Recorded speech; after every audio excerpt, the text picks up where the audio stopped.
Hi అండి. రోటి పచ్చళ్ళు ఇష్టపడే వాళ్ళకి ఈ వీడియో బాగా నచ్చుతుందండి. దీంట్లో నేను ఒక 6 ఐటెమ్స్ అంటే 6 రకాల రోటి పచ్చళ్ళైతే చూపిస్తున్నాను. నేను డైలీ ఇంట్లో చేసుకునే పచ్చళ్ళేనండి ఇవి. టేస్ట్ అయితే చాలా బావుంటాయి. మనకి అన్నంలోకి, టిఫిన్‌లలోకి అంటే ఇడ్లీ, దోస, చపాతీ వీటిల్లోకి కూడా చాలా బావుంటాయి. అన్ని రకాలు కలిపి చూపిస్తున్నానండి. పచ్చళ్ళు తినే వాళ్ళకే ఆ రుచి తెలుస్తుంది.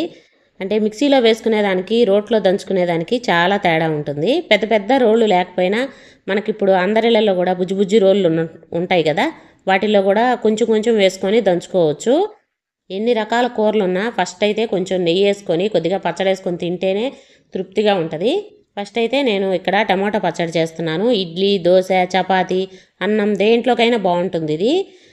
ఏం లేదండి, టమాటాలు, పచ్చిమిర్చి, ఉల్లిపాయ, ఒక 5-6 టమాటాలు, ఒక 2 ఉల్లిపాయలు, ఒక 10 పచ్చిమిర్చి, కొద్దిగా చింతపండు, కొంచెం నూనె వేసుకొని మగ్గించుకోవాలి.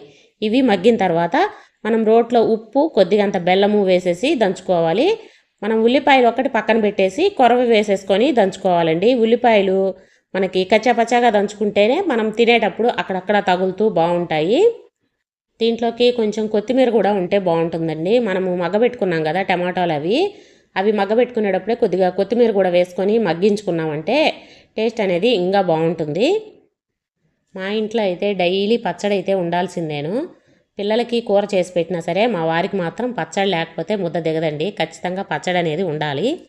నా వీడియోస్ అంత కలర్ఫుల్గా లేకపోయినా సరే పచ్చడి టేస్ట్ అయితే మాత్రం చాలా బాగుంటుంది. ఎందుకంటే నా సెల్లో ఇలాగే వస్తాయండి వీడియోస్, అందుకని అవే పోస్ట్ చేస్తున్నాను. మనం స్టార్టింగ్లోనే కుకింగ్ వీడియోస్ చేసే వాళ్ళలాగా పెద్ద పెద్ద కెమెరాలు పెట్టి చేయలేం కదా, అందుకని నా చిన్న ఫోన్ తోటి నేనైతే ఇలా ట్రై చేస్తున్నాను. నచ్చితే లైక్ చేయడం మాత్రం మర్చిపోకండి. నెక్స్ట్ ఇంకోటి వచ్చేసి, ఇప్పుడు సంగట్లోకి అన్నంలోకి కూడా బాగుండేటట్లు మిక్స్డ్ వెజిటబుల్ తోటి అంటే బీరకాయ, బెండకాయ, దోసకాయ ఏమున్నా సరే మనం అన్ని రకాలతో చేసుకోవచ్చు. నేనైతే ఈరోజు అచ్చం బీరకాయ, వంకాయ, కొన్ని టమాటాలు, కొద్దిగా ఉల్లిపాయ, పచ్చిమిర్చి వీటితో మాత్రమే చేస్తున్నాను. పెద్ద సైజుది ఒక బీరకాయ, ఒక 3 వంకాయలు, 4 టమాటాలు, 2 ఉల్లిపాయలు, ఒక 10 పచ్చిమిర్చి అన్నీ కూడా ఇలాగా కట్ చేసుకొని వేసేసుకోవాలి. ఇప్పుడు దీంట్లో కొద్దిగా నూనె, కొంచెం చింతపండు కూడా వేసేసుకొని మగ్గబెట్టుకోవాలి మనం. ఇవి మగ్గిన తర్వాత లాస్ట్లో మనం దించుకునే ముందు కొద్దిగా కొత్తిమీర కూడా వేసి మూత పెట్టామనుకోండి, ఆ వేడికి కొత్తిమీర కూడా మగ్గిపోతుంది. తర్వాత దంచేసుకోవడమేను. ఇప్పుడైతే వర్షం పడుతుందని నేనైతే మిక్సీలో వేస్తున్నాను, కానీ ఇది రోట్లో దంచుకుంటేనే బాగుంటుందండి. నేను వర్షం పడుతుందని ఇలా మిక్సీకి వేస్తున్నాను. పచ్చిమిర్చి, టమోటో, కొద్దిగా బెల్లము, కొంచెం ఉప్పు, కొత్తిమీర ఇవి మాత్రం ఇలాగా మెత్తగా చేసేసుకోవాలి. తర్వాత మనం వెజిటబుల్ ముక్కలు ఉంటాయి కదా, ఇవి మగ్గిన తర్వాత దాంట్లో వేసి కలిపేసుకోవడమేను. ఇది అన్నంలోకి, సంగట్లోకి చాలా బాగుంటుంది. ఒకసారి ట్రై చేసి చూడండి, టేస్ట్ సూపర్గా ఉంటుంది. ఇంకా నెక్స్ట్ వచ్చేసి ఇది పుచ్చగింజల పచ్చడి. పుచ్చగింజలు అంటే మీలో ఎంతమందికి తెలుసో ప్లీజ్ కామెంట్ చేయండి. మా సైడ్ అయితే ఎక్కువ వాడతాం మేము.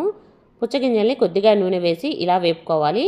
దాంట్లోనే కొంచెం వేరుశెనగపప్పు, కొద్దిగా అవిసె గింజలు, కొద్దిగా నువ్వులు వేసేసుకొని వేపుకోవడమేను.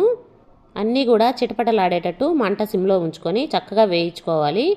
మనకి పుచ్చగింజలు చిటపటలంటూ వేగుతూ ఉంటాయండి, కొంచెం జాగ్రత్తగా వేయించుకోవాలి.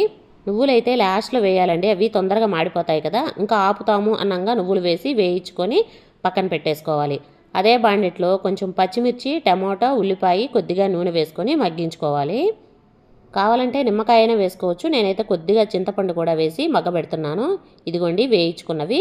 ఇంకేం లేదండి, అన్నీ దంచేసుకోవడమేను. ఉల్లిపాయ ఒక్కటి పక్కన పెట్టేసి కొద్దిగా ఉప్పు వేసేసుకొని దంచుకోవడమేను. ఎప్పుడైనా పచ్చళ్ళు చేసుకునేటప్పుడు ఉల్లిపాయని మెత్తగా దంచుకోకూడదు. మనకి ఉల్లిపాయ బాగా అన్నంలో కానీ టిఫిన్లలో కానీ తినేటప్పుడు తగులుతూ ఉండాలి కాబట్టి ఉల్లిపాయ లాస్ట్లో ఒక్కసారి అలా వేసి పైన దంచేసుకొని తోడేసుకోవాలి పచ్చడి.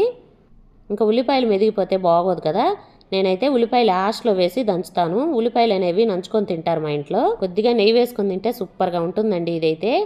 ఇంకా నెక్స్ట్ వచ్చేసి ఈరోజు ఇడ్లీ పెడుతున్నాను. దీంట్లోకి అయితే చట్నీ ఇంకా పచ్చికారము చేస్తున్నాను. ఇది చద్దన్నంలోకి కూడా బాగుంటుంది. పచ్చిమిర్చి, కొద్దిగా ఉప్పు ఇలాగా దంచేసుకోవాలి. ఇవి మెదిగిన తర్వాత పచ్చి ఉల్లిపాయ ఉంటుంది కదా, అవి వేసుకొని కచ్చాపచ్చగా దంచుకోవాలి. ఉల్లిపాయలు మెత్తగా మెదగకూడదు. ఇదైతే సింపుల్ రోటి పచ్చడి అండి, చిన్న రోట్లో కూడా దంచుకోవచ్చు, అందుకే బుడ్డ రోట్లో దంచి చూపిస్తున్నాను.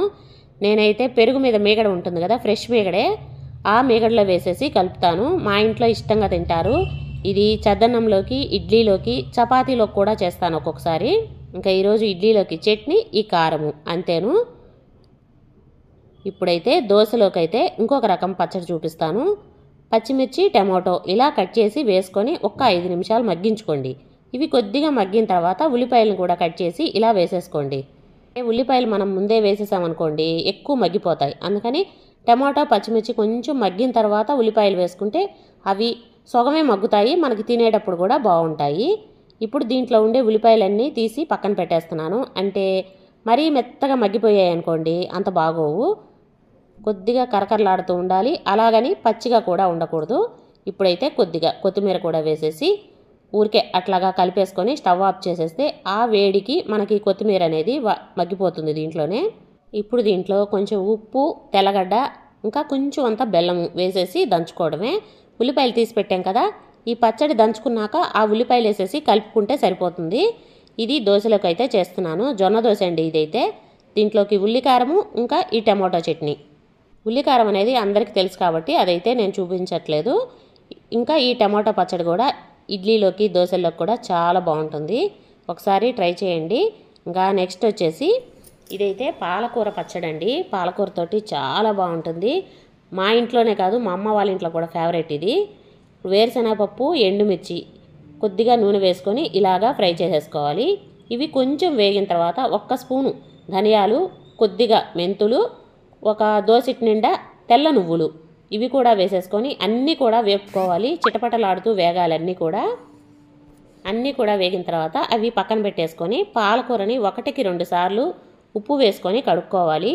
పాలకూరకి ఎక్కువ కెమికల్స్ వాడతారు కదా, అందుకని ఇలా కొంచెం నూనె వేసుకొని మగ్గించుకొని పక్కన పెట్టేసుకోండి. ఉల్లిపాయ, ఉప్పు, బెల్లం ఇవి వేసేసుకొని రోట్లో దంచేసుకోవాలి. చెప్పాను కదా, ఉల్లిపాయ అయితే మాత్రం మెత్తగా మెదగకూడదండి. ఉల్లిపాయ కొద్దిగా ముక్కలు ముక్కలుగానే ఉండాలి. ఇలా అన్నంలో కలుపుకున్నప్పుడు మనకి తినేటప్పుడు నంచుకోవడానికి బాగుంటాయి అవి. ఇంకొక సింపుల్గా చేసుకునే రోటి పచ్చడి వచ్చేసి దొండకాయలు, పచ్చి దొండకాయలు, పచ్చిమిర్చి, వెల్లుల్లి, ఉప్పు ఇలాగా రోట్లో వేసుకొని దంచేసుకోవాలి. మనము పచ్చిమిర్చి మాత్రం మెత్తగా మెదగాలండి, దొండకాయ మాత్రం కచ్చా పచ్చాగానే మెదగాలి. దొండకాయలు మనకి తినేటప్పుడు తగులుతూ ఉండాలి. జస్ట్ ఒక్కసారి అలా నలకొట్టేసుకుంటే సరిపోతుంది. అదే మనం మిక్సీలో వేసుకున్నాం అనుకోండి పేస్ట్ అయిపోతుంది అది. అవి దంచుకొని పోపు పెట్టుకొని పోపులో కొద్దిగా పసుపు వేసుకొని పసుపును కూడా ఒక్కసారి అలా వేపుకొని మనం దంచుకున్న పచ్చడి ఉంది కదా అది కూడా వేసేసుకొని ఒక 5 నిమిషాలు మంట సిమ్లో ఉంచుకొని మూత పెట్టి మగ్గించుకుంటే చాలు. ఈ పచ్చడి 4-5 రోజులు ఉంటుందండి బయట ఉంచుకున్నా సరే. టేస్ట్ అయితే సూపర్గా ఉంటుంది. చేసుకున్న రోజు కంటే కూడా నెక్స్ట్ డే ఇంకా బాగుంటుంది, ఊరుతుందండి బాగా. దీంట్లో కొద్దిగా బెల్లము, కొద్దిగా నిమ్మరసం వేసుకుంటే సరిపోతుంది. టేస్ట్ అయితే సూపర్గా ఉంటుంది. అన్నంలోకి కొద్దిగా నెయ్యి వేసుకుని కలుపుకున్నామంటే టేస్ట్ అదిరిపోద్ది. ఇప్పుడు నేను చూపించిన రెసిపీల్లో అంటే పచ్చళ్ళల్లో మీకు ఏ పచ్చడి నచ్చిందో ప్లీజ్ కామెంట్ చేయండి. నచ్చితే లైక్ చేసి సబ్స్క్రైబ్ చేసుకోకపోతే మాత్రం ప్లీజ్ సబ్స్క్రైబ్ చేసుకొని ఈ పచ్చళ్ళన్నీ ఒకసారి ట్రై చేసి చూడండి. టేస్ట్ అయితే చాలా బాగుంటాయి. ఇలా ఒక 5-10 నిమిషాలు మగ్గించుకున్నామంటే ఇదంతా కూడా మనకి దొండకాయలకు పట్టేస్తుంది. పచ్చడి చాలా బాగుంటుంది. Thank you.